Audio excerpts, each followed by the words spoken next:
Welcome students. बघताय तुम्ही आपल्यासमोर मी एक 2D डिझाईन ठेवलेली आहे. विषय आहे साडीची बॉर्डर मग किंवा साडीचा काठ.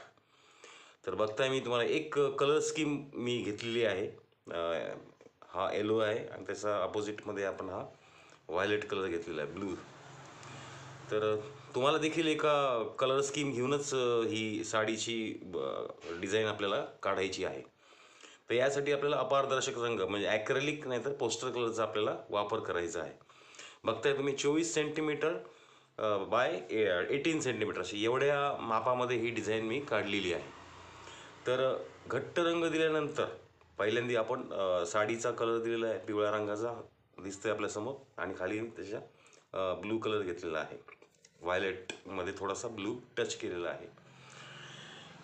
या ठिकाणी तुम्ही गोल्डन कलरसुद्धा वापरू शकता बॉर्डरसाठी. हा जो साडीचा काठ आहे याच्यामध्ये आपल्याला मी येलो कलर वापरला आहे, पण आपण गोल्डन कलरनी देखील आपल्याला नॅचरल म्हणजे अगदी असं वाटलं पाहिजे की खरोखर त्या साडीचा एक भागच आपल्याला कट करून आपल्यासमोर तो चिटकवलेला आहे, इतकं ते खरं वाटायला पाहिजे. तर ह्याच्यात मी बघताय भेंडीचे मी प्रिंट घेतलेली आहे. एक भेंडी घेतली, तिचे वेगळे वेगळे पार्ट्स आहेत. हे मध्यम आकाराचा पार्ट्स आहे. त्याच्यानंतर हे बाकीचे छोटे छोटे आहेत. बघता तुम्ही लाल कलरमध्ये व्हेरिएशन, ह्याच्यामध्ये आपलं कलर कॉम्बिनेशन आपल्याला करायचं असतं. तर आपल्याला ह्यानेच आपले मार्क देखील प्लस होणार आहेत.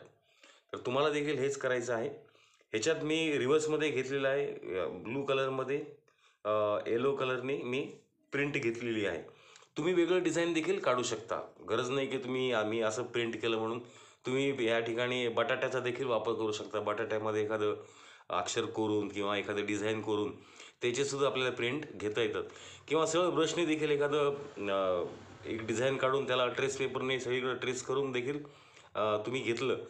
एखादा आकार, अलंकारिक आकार जर घेतला, ॲब्सर्ट शेप, आणि तो जरी काढला, असं एखादं फूल म्हणा, एखादं काहीतरी फुलपाखराचा आकार, तो देखील आपल्याला ट्रेस करून आपल्याला तो काढता येतो आणि तो रंगवता येतो.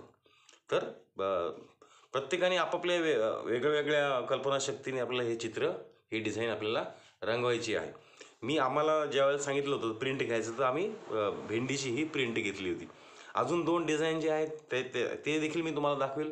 त्याच्यावर आम्ही बटाट्याच्या साहाय्याने प्रिंट घेतलेली आहे. तर तुम्ही देखील ह्याची चांगली एकदा प्रॅक्टिस करून ठेवा आणि असं एक डिझाईन काढून आपण एकदा प्रयत्न करूया काढण्याचा. हे डिझाईन तर तुम्ही पाहिलंच आहे माझं. तर असंच डिझाईन आपल्याला काढायचं आहे परीक्षेमध्ये. तर ह्याच्यामध्ये तुम्ही अपोजिट कलर स्कीम, म्हणजे इथं जर का तुम्ही ऑरेंज घेतला तर खाली ब्लू येईल, येलो असेल तर व्हायलेट येईल, त्याच्यानंतर समजा ब्लू घेतला तर ऑरेंज देखील खाली येऊ शकतो. तर अपोजिट कलरमध्येच आपल्याला ही डिझाईन आपल्याला रंगवायची आहे. तर एकदा नक्की करून बघा प्रयत्न आणि मला ती डिझाईन दाखवा. Thank you very much.